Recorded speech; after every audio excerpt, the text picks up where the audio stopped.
1984년 여름, 미국 캘리포니아. 세상에서 가장 행복한 장소라 불리는 디즈니랜드에서 전 세계를 충격에 빠뜨린 사건이 발생합니다. 한국에서 온 7살 소년 김윤수가 수만 명의 인파가 붐비는 대낮에 캐릭터 인형과 다정하게 사진을 찍던 중 감쪽같이 증발해버린 것입니다. 부모가 기념품을 고르느라 눈을 뗀 시간은 고작 7분. 아이는 비명 한 번 지르지 못하고 마법처럼 사라졌고, 미국 전역을 뒤흔든 대대적인 수사에도 신발 한 짝조차 발견되지 않았습니다. 그렇게 20년이라는 시간이 흘렀습니다. 2004년 가을, 디즈니랜드는 개장 50주년을 앞두고 노후 시설 리모델링에 들어갔습니다. 철거반이 지도상에서도 지워진 채 수십 년간 방치되었던 한 폐쇄 구역의 벽을 해머로 내리치자 그 너머로 빛 한 점 들지 않던 좁은 비밀 통로가 모습을 드러냈습니다. 먼지 가득한 그 통로 안에서 발견된 것은 누군가 손톱이 빠지도록 벽면을 긁어 만든 처절한 문장이었습니다. 엄마, 집에 가고 싶어요. 벽 속에서 발견된 낡은 운동화와 작은 유골. 20년 전 그 화려했던 꿈의 나라에서 대체 무슨 일이 있었던 걸까요? 이야기를 시작하기 전에 구독과 좋아요는 미제 사건을 다시 세상에 드러내는데 큰 힘이 됩니다. 홍영웅의 사건 파일 시작합니다. 1984년 서울. 당시 해외여행은 나라의 허락 없이는 나갈 수 없던 중산층에게도 평생에 한 번 있을까 말까 한 꿈같은 일이었습니다. 무역회사를 운영하며 윤수를 애지중지 키우던 아빠는 7살 아들에게 최고의 기억을 선물하고 싶어 큰맘 먹고 미국행 비행기에 몸을 실었습니다. 아빠, 거기 가면 미키마우스랑 진짜로 악수할 수 있어? 커다란 눈망울을 반짝이며 묻는 아들의 머리를 쓰다듬으며 아빠는 환하게 웃었습니다. 윤수는 비행기 안에서도 잠 한숨 자지 않고 창밖 구름을 보며 설레했죠. 마침내 도착한 캘리포니아의 디즈니랜드. 동화책 속에서나 보던 성들이 눈앞에 나타나자 윤수는 마치 요정에도 된 듯 폴짝폴짝 뛰어다녔습니다. 부모님은 그저 행복했습니다. 이 넓고 화려한 놀이공원이 세상에서 가장 안전한 곳이라 믿었으니까요. 길을 잃어도 금방 미소 짓는 직원들이 도와줄 것이고 사방에 널린 캐릭터들이 우리 아이를 반겨줄 것이라 확신했습니다. 사건 당일 오후 2시, 화려한 퍼레이드가 끝난 뒤 윤수는 저 멀리서 커다란 덩치를 뽐내며 서 있는 도널드 덕 캐릭터를 발견하고 달려갔습니다. 엄마, 나 도널드 덕이랑 사진 찍을래? 아빠는 카메라 렌즈를 맞추며 셔터를 눌렀습니다. 도널드 덕은 윤수를 덥석 끌어안으며 다정하게 포즈를 취해주었죠. 사진을 찍고 난 뒤 인형탈을 쓴 직원이 손짓하며 다가와 아빠에게 제안했습니다. 안쪽 포토존 배경이 더 예뻐요. 아이랑 딱 한 장만 더 찍고 오겠습니다. 아빠는 고개를 끄덕였습니다. 바로 옆 기념품 상점에서 윤수에게 줄 인형 하나를 고른 찰나, 고작 7분이 지났을까요? 아빠가 다시 고개를 돌렸을 때 그 자리엔 도널드 덕도 아들 윤수도 연기처럼 사라져 있었습니다. 찰나의 행복은 끔찍한 비명으로 변했습니다. 윤수의 아빠가 고개를 돌렸을 때 아까까지만 해도 아들을 품에 안고 웃던 도널드 덕의 거대한 뒷모습조차 보이지 않았습니다. 윤수야? 김윤수? 아빠는 미친 듯이 인파를 헤치며 아들의 이름을 외쳤습니다. 엄마는 다리가 풀려 주저앉으면서도 아들의 이름을 부르짖었죠. 하지만 주변엔 팝콘 향기와 화려한 음악 소리뿐 아들의 대답은 돌아오지 않았습니다. 2만 명의 인파가 붐비는 테마파크는 순식간에 공포의 도가니로 변했습니다. 신고를 받은 테마파크 측은 즉시 비상체제에 돌입했습니다. 모든 출입구가 봉쇄되었고 수천 명의 직원이 구역별로 투입되었습니다. 7살 동양인 남자아이를 찾습니다라는 안내방송이 영어와 서툰 한국어로 끊임없이 흘러나왔습니다. 하지만 수색이 계속될수록 기이한 점들이 하나둘 드러나기 시작했습니다. 윤수가 마지막으로 포즈를 취했던 캐릭터 포토존 구역의 CCTV가 하필 그날 오전부터 정기 점검 중이었다는 사실입니다. 더 이상한 점은 캐릭터 분장실의 출입 기록이었습니다. 그 시간대 도널드 덕탈을 쓰고 나간 직원을 특정하려 했지만 담당자 명단은 비어 있었고 분장실 뒷문은 잠기지 않은 상태였습니다. 보안 요원과 현지 경찰, 심지어 FBI까지 합류해 놀이동산 구석구석을 샅샅이 뒤졌습니다. 쓰레기통 하나, 화장실 천장까지 다 확인했지만 윤수의 파란색 모자도 신던 운동화 한 짝도 발견되지 않았습니다. 아이는 마치 마법처럼 그 넓은 테마파크 안에서 공기 중으로 흩어져 버린 것만 같았습니다. 그날 밤 테마파크의 불은 꺼졌지만 윤수 부모님의 시간은 영원히 멈춰버렸습니다. 부모는 미국에 남아 몇 달 동안 노숙하다시피 하며 아들을 찾았습니다. 하지만 야속한 비자 만료일은 다가왔고 바닥난 체류 비용과 언어의 장벽이라는 현실의 벽 앞에 부모는 피눈물을 흘리며 귀국행 비행기에 올라야 했습니다. 윤수야, 엄마가 미안해. 혼자 두고 가서 미안해. 한국으로 돌아오는 비행기 안에서 엄마는 아들의 빈자리를 보며 정신을 놓아버렸습니다. 아빠는 아들의 파란색 모자를 가슴에 꼭 품은 채 결심했습니다. 죽을 때까지 이 방을 치우지 않겠노라고. 언젠가 문을 열고 아빠 나왔어 라고 들어올 아들을 위해 20년의 긴 기다림이 시작된 순간이었습니다. 서울의 한 아파트, 현관을 열면 시간이 멈춘 듯한 방이 하나 있습니다. 1984년의 로봇 장난감, 손때 묻은 동화책, 그리고 벽에 걸린 낡은 유치원 가방.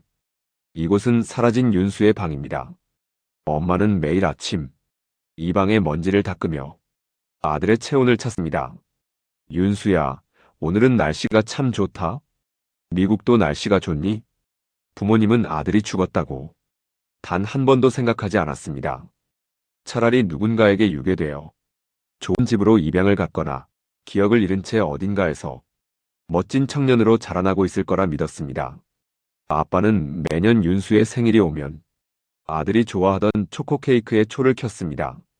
7살, 10살, 그리고 군대에 갔을 법한 20살까지 아들의 나이가 바뀔 때마다 초의 개수는 늘어났지만 그 케이크를 함께 먹을 아들은 끝내 나타나지 않았습니다.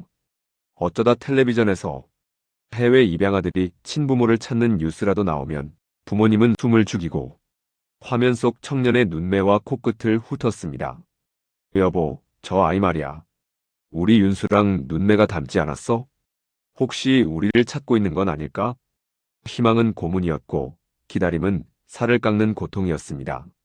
하지만 그 희망만 없으면 단 하루도 버틸 수 없었기에 부모님은 20년 동안 이사를 한 번도 가지 않았습니다. 혹시나 윤수가 어른이 되어 이 집 주소를 기억해 찾아올까봐 전화번호조차 바꾸지 못한 채 긴 세월을 인내했습니다. 같은 시각 미국 캘리포니아의 테마파크는 여전히 수만 명의 인파로 북적였습니다. 새로운 놀이기구가 들어서고 화려한 조명이 밤하늘을 수놓았지만 그 화려한 무대 뒤편 어두운 구석에는 누구도 기억하지 못하는 봉인된 공간이 있었습니다. 1980년대 후반 테마파크는 대대적인 내부 수리를 거치며 복잡했던 직원용 비밀 통로 몇 곳을 벽돌로 막아버렸습니다. 지도에서 지워지고 사람들의 기억 속에서도 사라진 그 어둡고 좁은 틈새. 그곳엔 20년 전 아빠가 사준 파란색 운동화를 신은 소년의 진실이 차가운 콘크리트 너머에서 숨을 죽인 채 잠들어 있었습니다. 2004년 가을 미국 캘리포니아의 테마파크는 개장 50주년 기념 행사를 앞두고 분주했습니다. 낡은 시설을 철거하고 새로운 꿈을 심기 위한 리모델링 공사가 한창이었죠. 인부들이 육중한 장비로 수십 년간 폐쇄되었던 구역의 외벽을 허물어뜨린 순간 안쪽에서 훅 끼쳐오는 서늘하고 퀴퀴한 냄새와 함께 정적을 깨는 금속성 소리가 들렸습니다. 그곳은 1980년대 중반 설계 도면에서조차 지워졌던 봉인된 직원용 통로였습니다. 먼지 자욱한 바닥에 전등을 비추던 인부의 손이 파르르 떨리기 시작했습니다. 그곳엔 누군가 살았던 흔적이 고스란히 남아 있었죠. 낡고 부식된 캐릭터 탈 조각들, 그리고 그 옆에 가지런히 놓여있는 작은 파란색 운동화 두 짝과 어린아이로 보이는 유골이 있었습니다. 20년의 세월을 견딘 운동화 위에는 고운 먼지만이 쌓여 있었습니다. 하지만 작업자들의 가슴을 가장 아프게 후벼 판 것은 차가운 시멘트 벽면에 새겨진 처절한 흔적이었습니다. 날카로운 돌이나 손톱으로 한 글자 한 글자 필사적으로 긁어내려간 문구. 엄마, 집에 가고 싶어요. 그 옆엔 삐뚤삐뚤하게 그려진 엄마의 얼굴과 돌아오지 않는 날짜를 세려 했던 듯한 무수한 빗금들이 채워져 있었습니다. 빛 한 점 들지 않는 그 좁은 감옥 속에서 7살 소녀는 마지막 숨이 다하는 순간까지 엄마를 부르며 벽을 긁어댔던 것입니다. 미국 경찰과 FBI가 즉시 현장을 보존하고 유해 수습에 나섰습니다. DNA 감식 결과는 냉혹했습니다. 20년 전 실종되었던 한국 아이 김윤수가 맞았습니다. 사인은 타살이나 외상이 아닌 탈수와 영양 결핍, 즉 누군가에 의해 그곳에 가두어진 아이가 아무런 도움도 받지 못한 채 서서히 죽어갔다는 잔인한 진실이 밝혀진 것입니다. 한국에서 이 소식을 전해 들은 부모님의 세상은 무너져 내렸습니다. 20년 동안 어딘가에서 잘 살고 있겠지라며 품어왔던 한 가닥 희망이 차가운 벽 속에 갇혀 굶어 죽어간 아들의 고통스러운 진실로 변해 돌아왔을 때 엄마는 그 자리에서 정신을 잃고 말았습니다. 윤수야, 내가 거기 있었니? 엄마 아빠가 너를 찾으러 갔었는데 그 벽 하나를 사이에 두고 너를 못 보고 그냥 왔던 거니. 아빠는 20년 만에 아들의 유골함을 마중하러 가는 비행기 안에서 피눈물을 흘렸습니다. 가장 행복해야 할 꿈의 나라가 내 자식에게는 20년 동안 닫히지 않는 지옥이었다는 사실에 아빠는 가슴을 쳐보았지만 이미 너무 늦어버린 뒤였습니다. 부모님의 간절한 기도가 무색하게도 시간은 무심하게 흘러 어느덧 2004년 가을을 향하고 있었습니다. 그리고 마침내 20년 동안 굳게 닫혀있던 진실의 벽이 허물어질 운명의 날이 다가오고 있었습니다. 윤수의 유골이 발견되고 미 연방수사국 FBI는 즉시 20년 전의 인사기록과 시설관리대장을 샅샅이 뒤지기 시작했습니다. 지도에도 없던 비밀 통로의 위치를 알고 캐릭터 분장실을 자유롭게 드나들며 무엇보다 CCTV 점검 시간을 꿰고 있던 인물.